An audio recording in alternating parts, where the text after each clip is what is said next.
Hello friends, welcome to ATP. कैसे हैं? तो आज से हम सॉल्ट एनालिसिस और टाइप्स ऑफ रिएक्शन की सीरीज स्टार्ट करने जा रहे हैं। आज है लेक्चर 0। आज कौन सा है? लेक्चर 0। लेक्चर फर्स्ट नहीं है। बेसिकली आज हम सॉल्ट एनालिसिस से रिलेटेड एक बड़ा ही important topic solubility of ionic compound salts आज हम डिस्कस करने जा रहे हैं। ठीक है ना। इसमें अगर अपन क्वेश्चन के फॉर्मेट से देखें तो क्वेश्चन किस किस तरीके के पूछे जाते हैं। क्वेश्चन पूछा जाता है सबसे पहले तो सॉल्युबिलिटी ऑर्डर के रिस्पेक्ट में। सॉल्युबिलिटी ऑर्डर जो है वो फर्स्ट ए और सेकंड ए, मतलब अल्कली मेटल और अल्कलाइन अर्थ मेटल सॉल्ट की सॉल्युबिलिटी पूछी जाती है। और दूसरा क्वेश्चन पूछा जाता है सॉल्युबिलिटी ऑर्डर में ही हेवी मेटल हैलाइड्स की।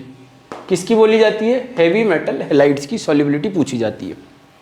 फिर देखें दूसरा क्वेश्चन आता है इसके अंदर सॉल्यूबल एंड इनसॉल्यूबल, जो कि बड़ा ही इंपॉर्टेंट, सॉल्यूबल एंड इनसॉल्यूबल। ये दोनों टॉपिक अपन डिस्कस करने जा रहे हैं आज के लेक्चर के अंदर। ठीक है ना।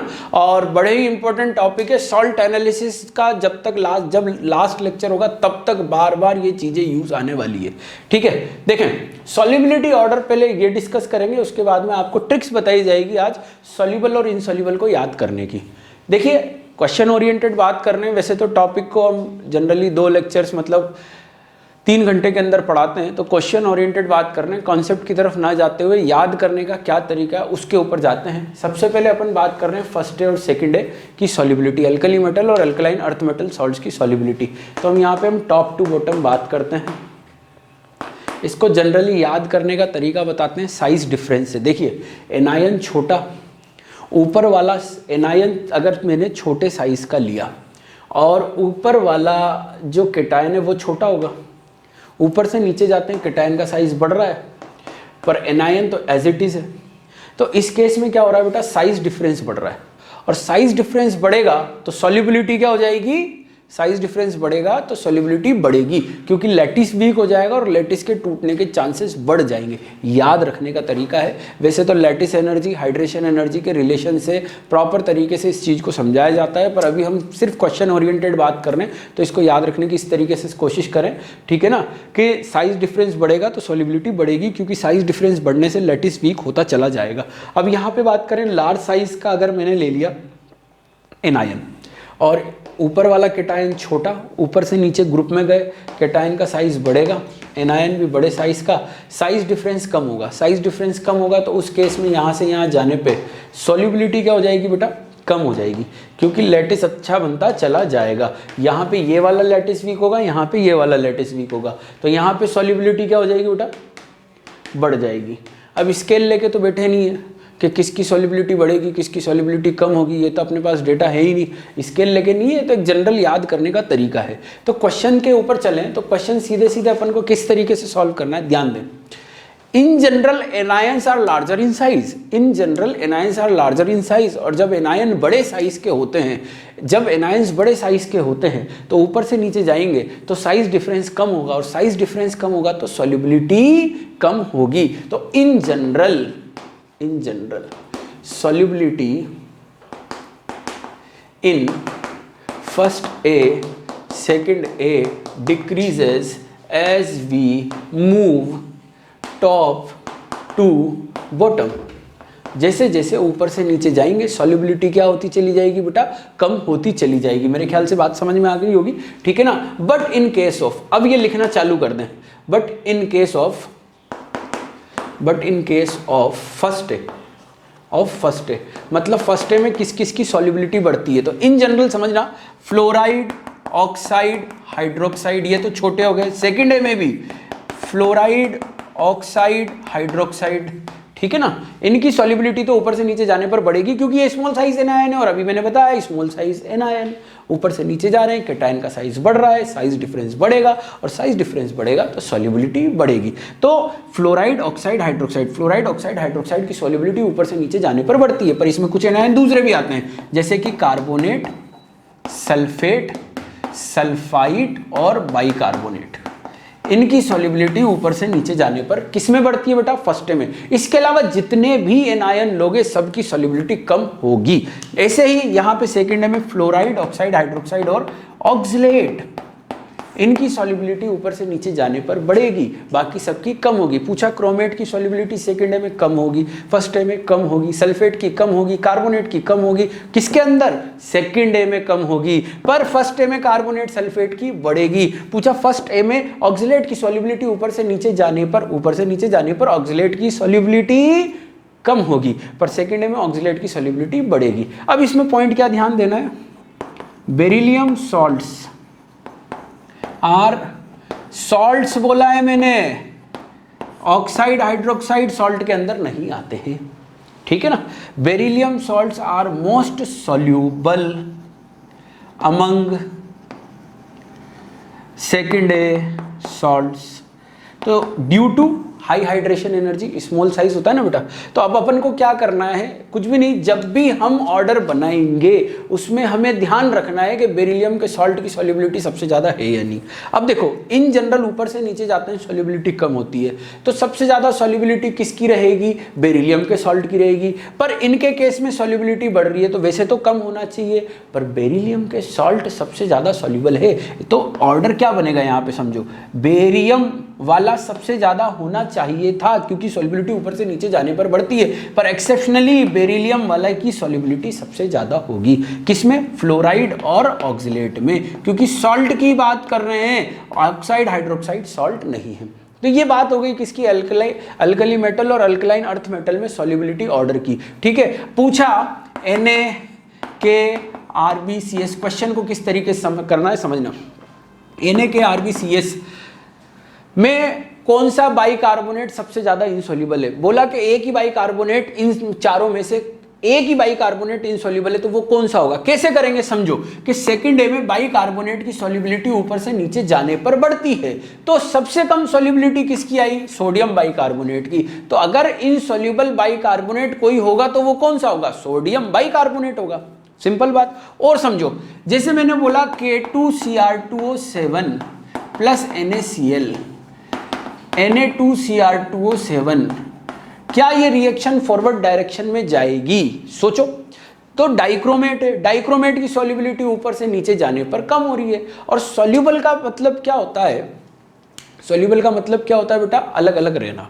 और इनसॉल्युबल का मतलब क्या होता है? साथ में रहना, बॉन्ड बनाना, जुड़ना, टूटना ना, नहीं टूटना। तो समझो मेरी बात को कि मैंने बोला डाइक्रोमेट की सॉल्युबिलिटी ऊपर से नीचे जाने पर कम हो रही है, तो सोडियम और पोटेशियम में कम किसकी है? पोटेशियम की है। इसका मतलब क्या हो गया कि पोटेशियम ज्यादा अच्छा बॉन्ड बनाना चाहता है डाइक्रोमेट के साथ में। मतलब क्या हो गया? पोटेशियम डाइक्रोमेट को नहीं छोड़ेगा, सोडियम कम चाहता है डाइक्रोमेट को, किसके कंपैरिजन में? पोटेशियम के कंपैरिजन में। तो ये रिएक्शन फॉरवर्ड डायरेक्शन में नहीं जाएगी। क्यों नहीं जाएगी? क्योंकि पोटेशियम छोड़ेगा ही नहीं। कौन ज्यादा चाहता है? पोटेशियम ज्यादा चाहता है। चाहने का मतलब क्या हो गया कि इनसॉल्युबल होना। इनसॉल्युबल होना मतलब साथ में रहना। बात समझ में आ गई? क्लियर है एकदम पॉइंट? तो ये हो गई किसकी? फर्स्ट है और सेकंड है के सॉल्ट की सॉल्युबिलिटी। अब इसी में सेकंड एक और ऑर्डर बचता है अपने हेवी मेटल हैलाइड। तो हेवी मेटल हैलाइड में भी इसी तरीके से अपन बात करेंगे। हेवी मेटल मतलब Ag+ हो गया बेटा, Pb2+ हो गया, Hg2+ हो गया, इन सब की बात कर रहे हैं। ये हेवी मेटल्स हैं। हेवी मेटल के हैलाइड्स में सॉल्युबिलिटी वही अपन साइज डिफरेंस से एक्सप्लेन कर सकते हैं। हेवी मेटल है मतलब साइज क्या होंगे? बड़े होंगे। हेवी मेटल के साइज क्या होंगे बेटा? बड़े होंगे। केटायन का साइज बड़ा है, ठीक है। अब मैं हैलाइड की बात कर रहा हूं तो फ्लोराइड, क्लोराइड, ब्रोमाइड, आयोडाइड की बात कर रहे हैं। तो शुरू में साइज छोटा होगा, बाद में साइज बढ़ेगा। तो शुरू में साइज डिफरेंस ज्यादा रहेगा, बाद में साइज डिफरेंस क्या हो जाएगा? कम हो जाएगा। समझ में आ रही है बात? इस वजह से पहले वाला जल्दी डिकम्पोज होगा, पहले वाला जल्दी टूटेगा पानी के अंदर, तो सॉल्युबिलिटी क्या हो जाएगी? ज्यादा हो जाएगी। इसको एक और तरीके से समझ सकते हैं कि इनकी पोलराइजिंग पावर बहुत ज्यादा होती है। पोलराइजिंग पावर ज्यादा होती है तो इनके हैलाइड में कोवेलेंट कैरेक्टर बहुत ज्यादा होते हैं, और हैलाइड में कोवेलेंट कैरेक्टर ज्यादा होते हैं तो इनकी जो सॉल्युबिलिटी है वो किसके ऊपर डिपेंड करेगी? आयनिक कैरेक्टर या कोवेलेंट कैरेक्टर के ऊपर। जितने ज्यादा कोवेलेंट कैरेक्टर होंगे सॉल्युबिलिटी कम होगी, और जितने ज्यादा आयनिक कैरेक्टर होंगे सॉल्युबिलिटी उतनी ज्यादा होगी। तो इसमें सबसे ज्यादा आयनिक कैरेक्टर किसमें होंगे, AgF में। तो इस तरीके से सॉल्युबिलिटी ऑर्डर बन जाएगा। फ्लोराइड की सॉल्युबिलिटी सबसे ज्यादा, उससे कम क्लोराइड, उससे कम ब्रोमाइड, उससे कम आयोडाइड। तो ये दो तरह के क्वेश्चन है। इसमें एक एक्सेप्शन है, अगर आप NCERT में से डेटा अगर क्रॉस चेक कर सकें तो आपको समझ में आएगा कि PbCl2, PbBr2, PbF2 आता है, ये एक्सेप्शन आता है, और उसके बाद में PbI2 आता है। ठीक है, तो ये एक्सेप्शन है। अगर सिर्फ मैं क्लोराइड, ब्रोमाइड, आयोडाइड की बात करूं तो, सॉरी उल्टा ऑर्डर बन गया, ठीक है ना। अगर मैं क्लोराइड, ब्रोमाइड, आयोडाइड की बात करूं तो सॉल्युबिलिटी सिंपली क्लोराइड की ज्यादा होगी, उससे कम ब्रोमाइड, उससे कम आयोडाइड की। पर अगर फ्लोराइड को लोगे तो एक्सेप्शन आएगा लेड वाले में, सिल्वर और मरकरी में कोई एक्सेप्शन नहीं आएगा। तो ये दो तरह के अपने क्वेश्चन हो गए। कौन कौन से ऑर्डर, सॉल्युबिलिटी ऑर्डर में फर्स्ट है सेकंड है वाला, और साथ में हेवी मेटल हैलाइड वाला। अब मैं आपको पढ़ाने जा रहा हूं बेटा सॉल्युबल इनसॉल्युबल की टेबल। किसकी टेबल, सॉल्युबल एंड इनसॉल्युबल की टेबल। और ये मेरी बनाई हुई टेबल है, बड़ी स्पेशल टेबल है, ठीक है ना। पढ़ने की कोशिश करना, बड़ा ही मजा आएगा। इससे पहले आज तक जो डर लगता था वो सारा डर खत्म हो जाएगा सॉल्युबल इनसॉल्युबल से। देखो भाई क्या करेंगे, अभी नहीं, बंद कर लो, ठीक है ना। देखें क्या करेंगे, अपन चार्ट बनाएंगे, सॉल्युबिलिटी चार्ट। एक तरफ तो मैं लिखूंगा सॉल्युबल एनायन के रिस्पेक्ट में लिखूंगा बेटा, और उधर लिखूंगा इसके एक्सेप्शन, ठीक है। तो स्टार्ट कर रहे हैं। पढ़ना कैसे है, सबसे पहले मैंने लिखा है यहाँ पे फ्लोराइड, और उसके एक्सेप्शन क्या लिखे मैंने, Mg2+, Pb2+, Ca2+, Sr2+ और Ca2+, ठीक है। पढ़ेंगे कैसे, देखो पहले पढ़ना सीख लो। All fluoride are water soluble except MgF2, PbF2, SrF2 and CF2। अब इसको याद करने की ट्रिक है, फुल मजे वाली साइलेंट है बेटा, सपोर्ट लेना पड़ेगा, है ना। फुल मजे वाली पागल सरकार, पागल, मजे, और फुल मतलब फ्लोराइड। तो ये पहली ट्रिक हो गई, समझ में आ गया, पढ़ने का तरीका समझ में आ गया। पूछा AgF सोल्यूबल है इनसोल्यूबल है, तो ट्रिक बोलेंगे फुल मजे वाली पागल सरकार। All fluoride are water soluble except Mg, Ca, Sr और Pb। तो Ag तो आया ही नहीं, इसका मतलब AgF क्या हो गया बेटा, वाटर सोल्यूबल हो गया। पूछा BF2 वाटर सोल्यूबल, बिल्कुल सोल्यूबल है, क्योंकि बेरियम एक्सेप्शन में नहीं आ रहा है, इसका मतलब वाटर सोल्यूबल है। जो एक्सेप्शन में है वो इनसोल्यूबल है, जो एक्सेप्शन में वो क्या है, इनसोल्यूबल है, ठीक। पहली ट्रिक हो गई। दूसरी ट्रिक देखें, क्लोराइड, ब्रोमाइड और आयोडाइड। पहले लिख देते हैं क्लोराइड, ब्रोमाइड, आयोडाइड, और एक्सेप्शन में आ जाएंगे आपके पास में आज क्यों होंगे पागल, आज क्यों होंगे पागल, HgI2 एंड BiI3। ये कलर वाली टेबल में भी मैंने आपको बताया था, आप कलर वाला जो आपने लेक्चर देखा होगा। तो इसको कैसे पढ़ेंगे ट्रिक से, CBI वाले आज क्यों होंगे पागल,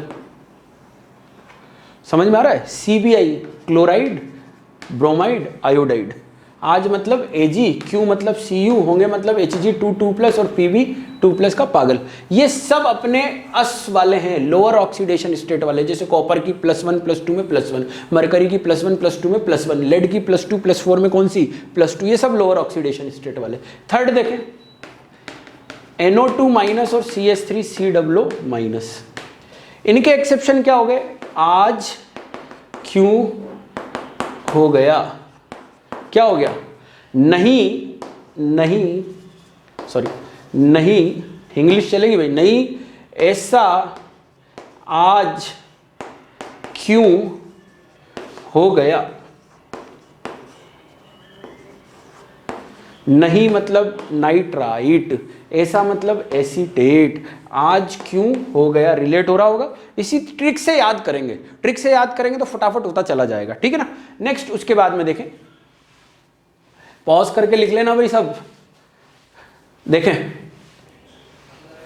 फिर अपने पास में सल्फेट, SO4 2- हो गए सारे बाराती पागल। ये ट्रिक है इसकी। क्यों हो गए ये पूरी एक कहानी है जो मैं बताने जा रहा हूँ। नंबर 4, नंबर 5 और नंबर 6 इसके पीछे कहानी है, ठीक है ना। हो गए सारे बाराती पागल। फिर देखें क्रोमेट, आज हो गए लाल पीले। क्या बोला मैंने? आज हो गए लाल पीले। आज हो गए, ये वाले रेड कलर के क्रोमेट होते हैं। आज हो गए लाल पीले सारे बाराती पागल। अरे ये बाराती क्यों पागल हो रहे हैं ये अभी समझ में आएगा। और देखो क्या बोला मैंने, क्रोमेट के बाद थायोसल्फेट। आज भी क्यों ना, ये कॉम्प्लेक्स कंपाउंड है, ना होंगे बाराती पागल। देखें यहां पे सल्फेट, सल्फेट को हम यहां पे वर्ड यूज कर रहे हैं साली। होता क्या है, देखो अभी तो आप लोग छोटे हो, शादी वादी में जाना ऐसे होता नहीं होगा। थोड़े बड़े हो जाओगे तब शादी में जाओगे, लड़के वालों की तरफ से जनरली ऐसा होता है, जब लड़के वाले की तरफ से शादी में जाते हैं ना, तो लड़के वालों का ध्यान पता है सबसे ज़्यादा किसकी तरफ होता है? साली की तरफ होता है। किसकी तरफ होता है? साली की तरफ होता है। और वहीं से ये ट्रिक बन के आती है। देखो कैसे, कि साली, सल्फेट मतलब साली, ठीक है, ट्रिक है, बाबू होने की जरूरत नहीं है। सल्फेट मतलब साली। साली को देखकर हो गए सारे बाराती पागल।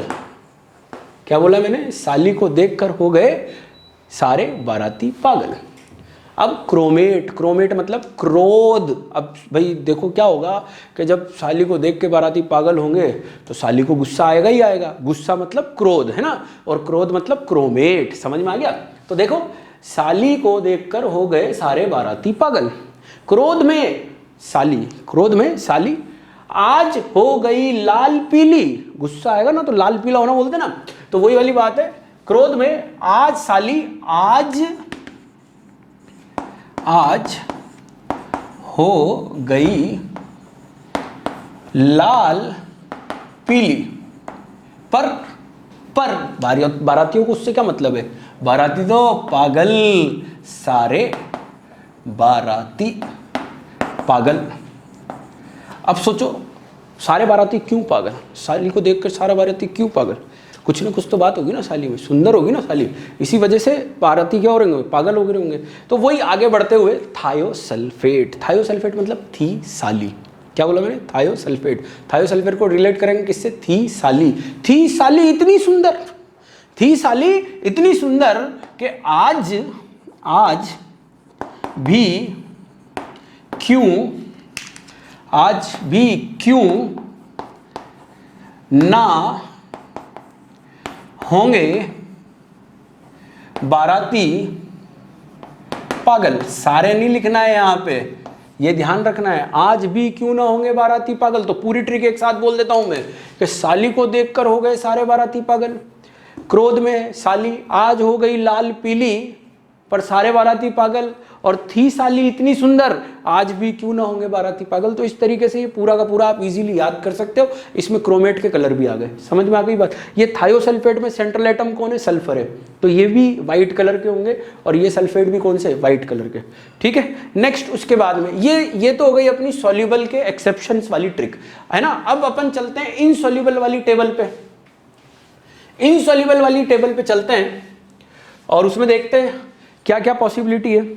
अब ट्रिक को क्या है एक तरफ रखना है अभी, और इस चीज को समझो कि इनसॉल्युबल है और एक्सेप्शन लिखे हैं, मतलब ये क्या होंगे? वाटर सॉल्युबल होंगे। क्या होंगे? Water soluble. तो समझो याद रखने का तरीका। सबसे पहले इसके अंदर आ रहा है ऑक्सिलेट C2O4 2 नेगेटिव, फिर आता है अपने पास सल्फाइड SO3 2 नेगेटिव, फिर आता है फॉस्फेट PO4 3 नेगेटिव, और आता है CO3 2 नेगेटिव, ठीक है। तो क्या बोलेंगे इसको? ऑक्सिलेट मतलब ओ सलमान, सल्फाइड मतलब सलमान, फॉस्फेट मतलब फास्ट, कार्बोनेट मतलब कार चलाए, ठीक है ना। ओ सलमान फास्ट कार चलाए, बहुत खतरनाक चला था सलमान कार, ध्यान रखना। ओ सलमान फास्ट कार चलाए मतलब ये सब के सब क्या है, insoluble except ammonium. First A मतलब एल्कली मेटल्स, सेकंड ए मतलब एल्कलाइन अर्थ मेटल्स। अब कईयों का डाउट आता है सर लिथियम नहीं आएगा क्या, बेरिलियम नहीं आएगा। भैया लिथियम बेरिलियम कोर्स में नहीं है सॉल्ट एनालिसिस के, इसलिए मैंने यहाँ पे उनको कंसीडर नहीं किया है। जो कोर्स में वही याद करेंगे, एक्स्ट्रा याद करने की जरूरत बिल्कुल भी नहीं है। तो यहाँ पे अमोनियम फर्स्ट है, सेकेंड है, और एक और आता है क्या, FeC2O4 फेरस ऑक्सिलेट। ये सब water soluble oxalate, sulphide, phosphate, carbonate बनाते हैं। समझ में आ गई बात, ठीक है। सेकंड उसके बाद आता है साइना। साइना मतलब सल्फाइड और cyanide. All are water insoluble, क्योंकि ये इनसॉल्युबल वाली टेबल चल रही है। All are water insoluble except ammonium first है, सेकंड है, और HgCl होल ट्वाइस। ये सब वाटर सॉल्युबल होंगे, बाकी सारे सल्फाइड, बाकी सारे साइनाइड वाटर इनसॉल्युबल होंगे। समझ में आ गई बात। जैसे पूछा PbS क्या होगा, वाटर इनसॉल्युबल होगा। पूछा Ag2S क्या होगा, वाटर इनसॉल्युबल होगा। पूछा Bi2S3 क्या होगा, वाटर इनसॉल्युबल होगा। पूछा BAS क्या होगा, वाटर सॉल्युबल होगा, क्योंकि सेकंड डे एक्सेप्शन के अंदर आएगा किसके, सल्फाइड और साइनाइड के। उसके बाद में नेक्स्ट आता है अपने पास में third, oxide and hydroxide. all oxide hydroxides are water insoluble except ammonium first A. और भारत सरकार इसी तरीके से इसको याद कर लेंगे, अमोनियम फर्स्ट ए, और भारत सरकार मतलब मैग्नीशियम का ऑक्साइड या मैग्नीशियम का हाइड्रोक्साइड वाटर इनसॉल्युबल होता है। तो ये थे अपने सॉल्युबल इनसॉल्युबल वाले पॉइंट। इसमें 2-4 पॉइंट और आते हैं, देखें। All sodium salts are water soluble, ठीक है। फिर permanganate, nitrate, bicarbonate, bisulphate, bisulphide are water soluble, ठीक है बेटा। फिर सॉल्युबिलिटी ऑफ पोटेशियम आयन और ammonium ion remains almost same. क्यों सेम, क्योंकि इनके साइज क्या होते हैं, सेम। तो लैटिस एनर्जी, हाइड्रेशन एनर्जी क्या होती है, सेम होती है। समझ में आ गई बात। और पोटेशियम के कुछ एक सॉल्ट हैं जो वाटर इनसॉल्युबल होते हैं, ये अभी अपन याद नहीं करेंगे। जब पोटेशियम का टेस्ट पढ़ाऊंगा मैं तब मैं याद करा दूंगा। अभी के लिए इतना याद करें वो जरूरी है, ठीक है। अब मैंने क्या करा था, आपको पहले कलर पढ़ा चुका हूँ, कलर ऑफ इनऑर्गेनिक कंपाउंड्स पढ़ा चुका हूँ, ठीक है। आज मैंने आपको सॉल्युबिलिटी पढ़ा दिया है। अब आपके सामने अभी क्या है, एक स्लाइड चलेगी।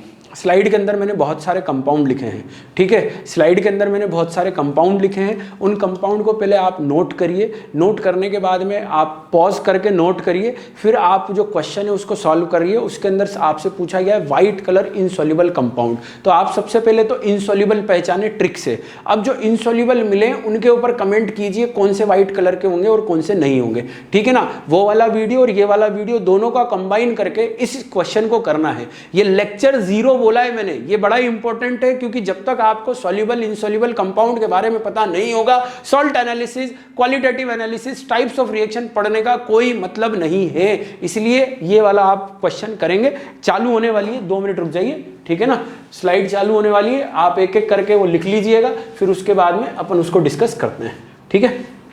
चलिए सर स्लाइड चालू कर दीजिए। तो ये नोट कर लीजिएगा पूरा का पूरा, ठीक है ना। एक बार पूरा नोट कर लीजिए पॉज करके। Sir next slide, next slide, pause करिए, नोट करिए, next,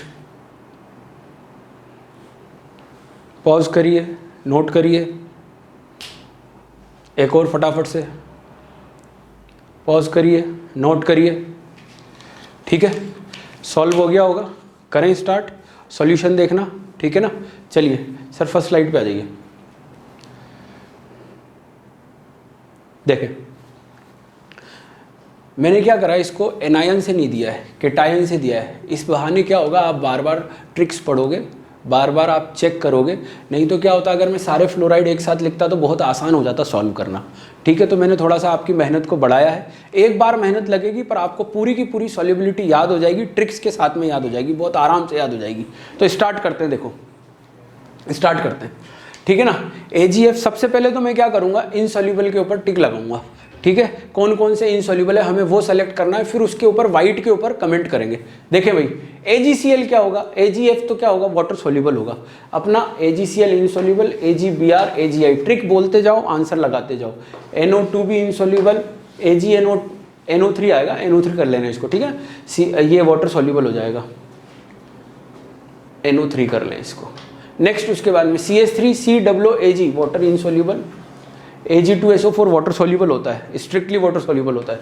Ag3PO4 insoluble, insoluble, insoluble, insoluble, insoluble, ठीक है। Ag2S, Ag2O, AgCN, PbF2 is also insoluble, PbCl2, PbBr2, PbI2 सब इनसॉल्यूबल चल रहे हैं बेटा, ठीक है। और उसके बाद में लेड के अंदर सल्फेट इनसॉल्यूबल है, फॉस्फेट इनसॉल्यूबल है, थायोसल्फेट इनसॉल्यूबल है, ऑक्सिलेट भी insoluble, carbonate, sulphide, sulphide, oxide, oxide, cyanide insoluble. Mercury में आ जाए तो ये Hg2+ है, ना कि 2,2+ है, तो इसका तो सिर्फ आयोडाइड इनसॉल्यूबल था, ठीक है। उसके बाद में आगे बढ़े तो ये हाइपो वाला इनसॉल्यूबल है, ऑक्सिलेट इनसॉल्यूबल है, carbonate, sulphide insoluble, HgS, HgO insoluble. देखो HgCN होल ट्वाइस सॉल्यूबल था। CuF था क्या आपने, नहीं था, ठीक है ना। नेक्स्ट उसके बाद में CuF2 नहीं था, CuCl था, CuBr था, ठीक है। अब ये जितने भी बचे उनके ऊपर अपन वाइट वाले कमेंट करेंगे और अपना टिक लगता चला जाएगा आंसर पे। AgCl वाइट कलर का है, सही है। ये AgBr pale yellow, AgI yellow, ठीक है। AgNO2 वाइट कलर का, जितने भी नाइट्रेट नाइट्राइट है वाइट कलर के, ठीक। CH3COOAg कार्बन सेंट्रल एटम है, ये कौन सा हो जाएगा, वाइट कलर का। देखो एसीटेट और ऑक्सिलेट जो है वो आपके उस टेबल में नहीं थे, पर आज मैं बता रहा हूँ एसीटेट ऑक्सिलेट जो है वो वाइट कलर के होते हैं, डी ब्लॉक वाले भी। किसको छोड़ के, फेरस और फेरिक ऑक्सिलेट को छोड़ के, फेरस और फेरिक ऑक्सिलेट को छोड़ के। तो ये वाला कौन सा हो जाएगा आपका, वाइट कलर का हो जाएगा। Ag3PO4 कलर्ड होगा, डी ब्लॉक का फॉस्फेट है, कलर्ड होगा। सल्फर सेंट्रल एटम है, वाइट कलर का हो जाएगा। ऑक्सिलेट है, अभी मैंने बोला जितने भी ऑक्सिलेट हैं और जितने भी एसीटेट है वो सब वाइट कलर के हैं, ठीक है ना, simple salt. Ag2CO3 white colour का होता है, पेल येलो भी होता है, ठीक है। नेक्स्ट उसके बाद में Ag2SO3 वाइट कलर का होगा, Ag2S ब्लैक कलर का होगा, ठीक है। Ag2O जो है वो ब्लैक ब्राउन कलर का होगा। AgCN D10 का साइनाइड है, वाइट कलर का होगा। PbF2 white, PbCl2 white, PbBr2 white, पर PbI2 येलो कलर का होगा। देखो दोनों चीजें एक साथ चल रही है, आप नोट करते जाना प्रॉपर तरीके से। PbSO4 वाइट कलर का, Pb P ब्लॉक का है, फॉस्फेट P ब्लॉक का है इसलिए वाइट कलर का। PbS2O3 P block white colour का। PbC2O4 कौन से कलर का हो जाएगा, वाइट वाइट वाइट, क्योंकि ये P ब्लॉक का कैटायन है और P ब्लॉक के ऑक्सीजन आयन है। PbS ब्लैक कलर का, PbO red black brown colour का, ठीक है ना। PbCN होल ट्वाइस कौन से कलर का हो जाएगा, वाइट कलर का हो जाएगा, क्योंकि S ब्लॉक का है, ठीक है। HgI2 रेड कलर का होता है। अब सल्फर सेंट्रल एटम है, वाइट कलर का हो जाएगा, ये भी वाइट कलर का हो जाएगा। HgO ऑक्साइड जो है डी ब्लॉक के, वो जनरली कैसे होते हैं, कलर्ड होते हैं, इस वजह से यहाँ पे इसको कंसीडर नहीं करेंगे। HgSO3 सल्फर सेंट्रल एटम है, व्हाइट कलर का, ब्लैक रेड कलर का। और HgCN whole twice water soluble, ये तो कंसीडर ही नहीं करना है। CuCl और CuBr दोनों कौन से कलर के हो गए बेटा, दोनों के दोनों कौन से, व्हाइट कलर के, जो कि एक टेबल बताई थी मैंने क्लोराइड ब्रोमाइड आयोडाइड की। तो मेरे ख्याल से आंसर लगा लें, जो जो टिक लगे हुए एक बार क्रॉस चेक वापस कर लें। AgCl वाइट है, AgNO2 वाइट है, CH3COOAg वाइट है, ठीक है ना। Ag2S2O3 जो है आपका वाइट वाइट वाइट वाइट, ठीक है। ये ब्लैक कलर का है, ये ब्लैक ब्राउन कलर का है, ये येलो कलर का है। जो जो टिक नहीं लगाए उसके ऊपर देख लेते हैं अपन। ये ब्लैक कलर का है, ये रेड येलो कलर का है, ये ब्लैक ब्राउन कलर का है, ये रेड कलर का है, ये जो है वो ग्रीन कलर का होता है। उसके बाद में ब्लैक कलर का है, ये रेड येलो कलर का है, और ये सब वाइट कलर के, ठीक है। चलिए नेक्स्ट उसके बाद में एक बार मैं रब कर देता हूँ, फिर दूसरी स्लाइड पर चलते हैं, आंसर डिस्कस कर लेते हैं। बड़ी इंपॉर्टेंट DPP है, ठीक है। चलिए नेक्स्ट देखें, अब वापस से वही करेंगे। पहले इनसॉल्यूबल पे अपन अंडरलाइन लगाएंगे और उसको चेक करेंगे कौन कौन से वाइट है।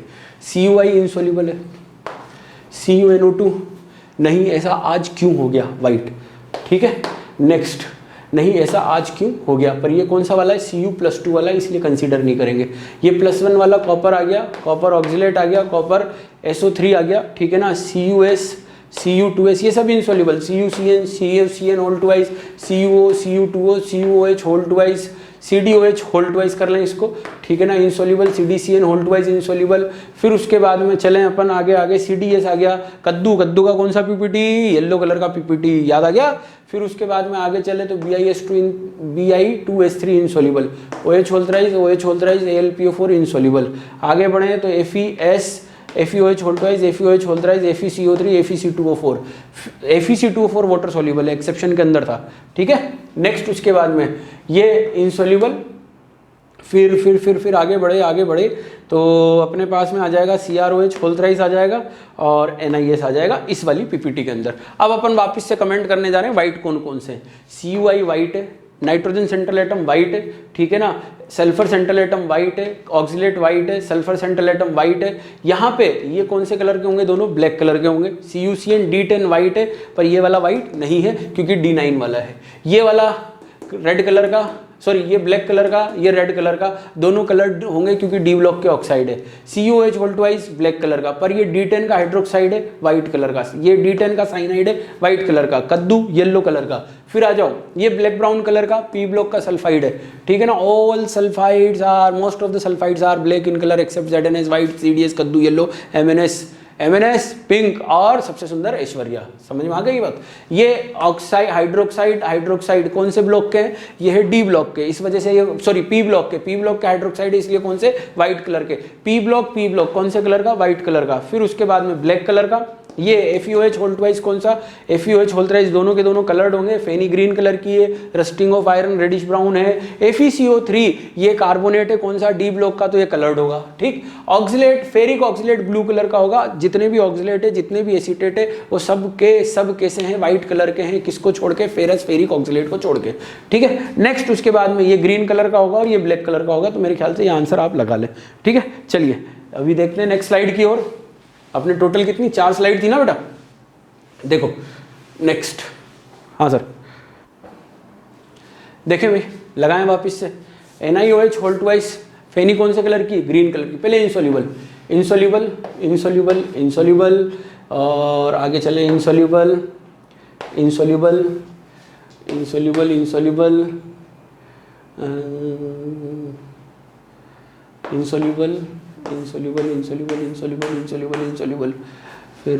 फिर आगे बढ़ते हैं CSO4 CA3 इंसोल्यूबल और आगे बढ़ते हैं तो बाकी सब ये वाटर सोल्यूबल है।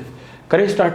देखो भाई, ग्रीन कलर का, ब्लैक कलर का, ये पिंक कलर का, उसके बाद में वाइट कलर का, ZNS वाइट कलर का, ठीक है। MNS कौन से कलर का हो जाएगा बेटा आपका, MNS पिंक कलर का, बफ कलर का, ठीक। MnOH वोल्टवाइज पिंक बफ कलर का, उसके पिंक कलर का। Barium sulphate sulphur S block, ठीक है ना, तो ये कौन से कलर का, वाइट कलर का हो जाएगा, ठीक है। और उसके बाद में आगे चले Ba3PO4 होल्टवाइज वाइट कलर का, ये सब के सब क्या है, वाटर सोल्यूबल है। फिर आ जाओ कैल्शियम फॉस्फेट वाइट कलर का, समझ में आ गया। नेक्स्ट उसके बाद में एक और DPP अपनी, इसमें क्रोमेट नहीं है। अगर क्रोमेट होता तो बेरियम स्ट्रोंशियम के जो क्रोमेट है वो कौन से कलर के हो जाते बेटा, येलो कलर के, क्योंकि क्रोमेट की वजह से कलर आता, ठीक है ना। क्रोमेट इसके अंदर मिस हो गया। चलिए नेक्स्ट DPP देखें स्लाइड। पहले इंसोल्यूबल लगा लेते हैं। इंसोल्यूबल और इंसोल्यूबल, बस बहुत है। इसमें क्रोमेट है ही नहीं, क्योंकि क्रोमेट ही अपना जो ऑक्सीजन आयन है वो कलर्ड है, परमैग्नेट कलर्ड है, बाकी तो अपने पास है ही नहीं यहाँ पे। तो ये वाइट और वाइट ये वाले आंसर हो जाएंगे, ठीक है। तो इसी के साथ में अपनी जो 0 DPP है, 0 लेक्चर है आज का, वो कंप्लीट होता है। सोल्यूबल इनसोल्यूबल आप याद करें, आज के जो लेक्चर है उसके अंदर याद करने वाला पार्ट ज़्यादा है, ठीक है। सॉल्ट एनालिसिस में याद करने वाली चीज़ें तो हैं, पर लॉजिक के साथ चलेंगे, आगे वही आने वाली है। तो नेक्स्ट लेक्चर में मिलते हैं आयन एक्सचेंज रिएक्शन के साथ में, सॉल्ट एनालिसिस का लेक्चर फर्स्ट, ठीक है। बाय।